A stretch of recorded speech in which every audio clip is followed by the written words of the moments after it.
The Centre is committed to bridging theory and application, as it were.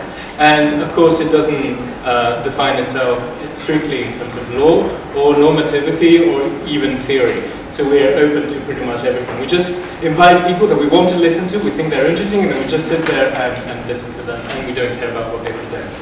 So today we're terribly privileged to have some illustrious speakers with us. Unfortunately, we had a cancellation by Jerome Phelps, which means that we're going to have more time for discussion during the first session, because we decided to move James Sweeney, who kindly agreed, to the second part.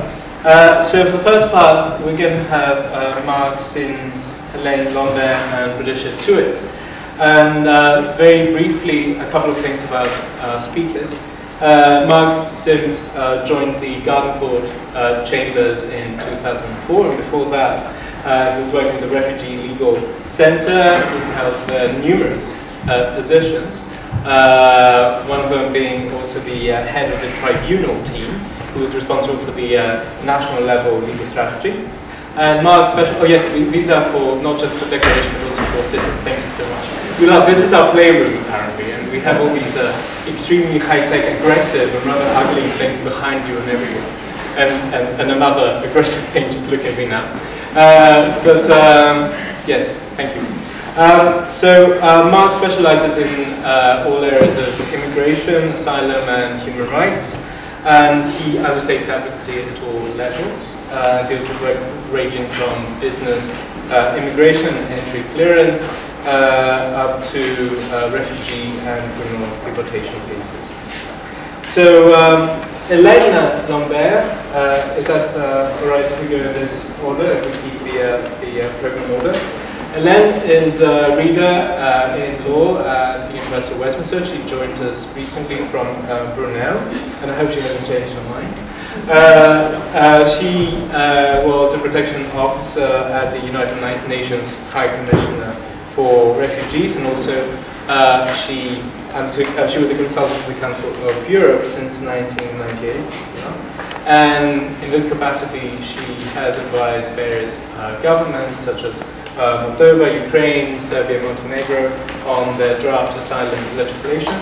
And Helene has her recent book, which is co-authored, is International Relations by Cambridge, and her 1995 monograph with Martinez Nihol, Seeking Asylum, Comparative Law and Practice in Selected European Countries. And you're currently working on a project on the lack of cross-reference between English and French judges, which is funded by the Nuffield Foundation, as well as an edited collection on international refugee law for Ashgate. And then, of course, Patricia Tuitt, who lectures in law, School of Law at Birkbeck. And Patricia's research focuses on forced migration, critical race theory, and law and narrative forms. And she has published widely in the areas of international refugee law.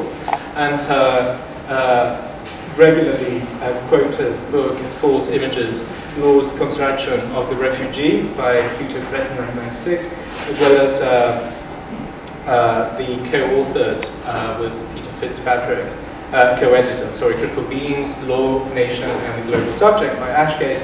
And finally, her recent monograph, Race, Law, and Resistance by Glasshouse.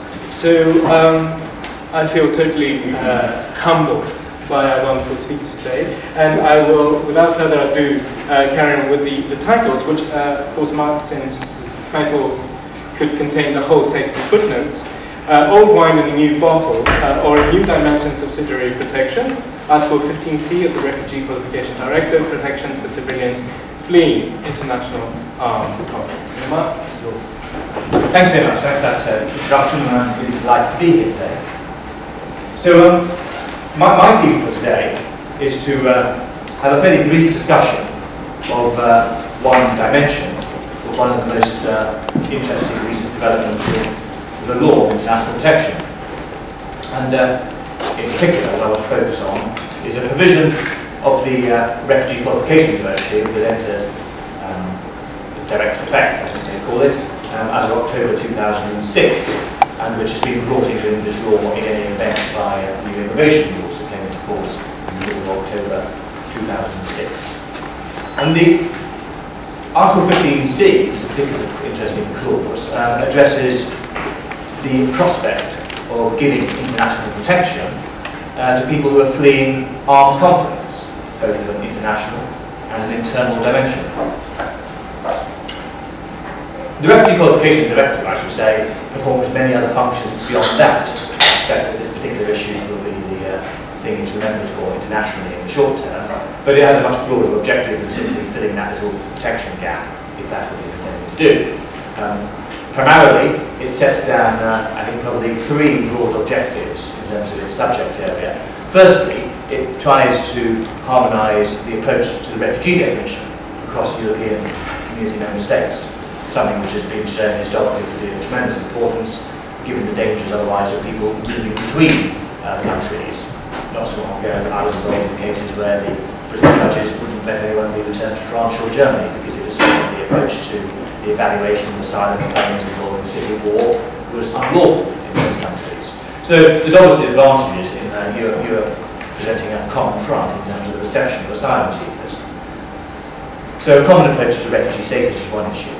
Another issue, and this is more what today's talk is about, is the issue of Article 15C itself and the broader area, which is one example, which is subsidiary protection, i.e. protection that is outside the ambit of the Refugee Convention, but which is an area that states choose. Their hand is forced, in a sense, by massive movements of people that they can't do much about. But the extent to which people, states choose to offer protection to people who are not refugees, but nevertheless are forced migrants.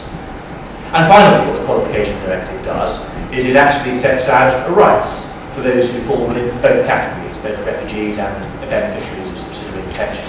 And henceforth, people get a right to some degree of status in Europe, 5 years of leave. They get rights to family reunion, certain rights to travel documents and so forth. So it's a unitary system across Europe in terms of the paraphernalia of status. Article 15C is one of the provisions found in Article 15 that addresses subsidiary protection.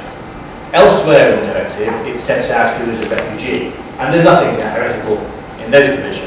Basically, a refugee in European community law in future will be someone who fulfills the criteria of the Refugee Convention. Some small differences, but generally speaking, it's not very controversial. However, what is interesting is who obtains subsidiary protection. And basically, subsidiary protection is going to be afforded to those individuals who can demonstrate that they face a risk of serious harm. And serious harm is defined in Article 15 of the Refugee Qualification Directive, which is faithfully transposed into English law by the immigration rules.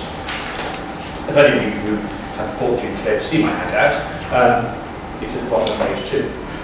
So serious harm is firstly death penalty or execution, secondly torture or inhuman or degrading treatment or punishment in your country of origin, and thirdly serious and individual threat to a civilian's life or person by reason of indiscriminate violence in situations of international or internal armed conflict. And it's that third provision which is subject matter for today. 15A and B bear a brief glance at though. They are reminiscent of certain provisions of the European Convention on Human Rights frequently pleaded by those representing asylum seekers to secure their stay in the United Kingdom. Article 2, of course, of the European Convention on Human Rights prohibits unlawful killing, or at least it protects the right to life, and then when read with things like Protocol 6 and perhaps also Protocol 13 to the European Convention, it effectively prevents expulsion to face the death penalty too. 15B, protection against torture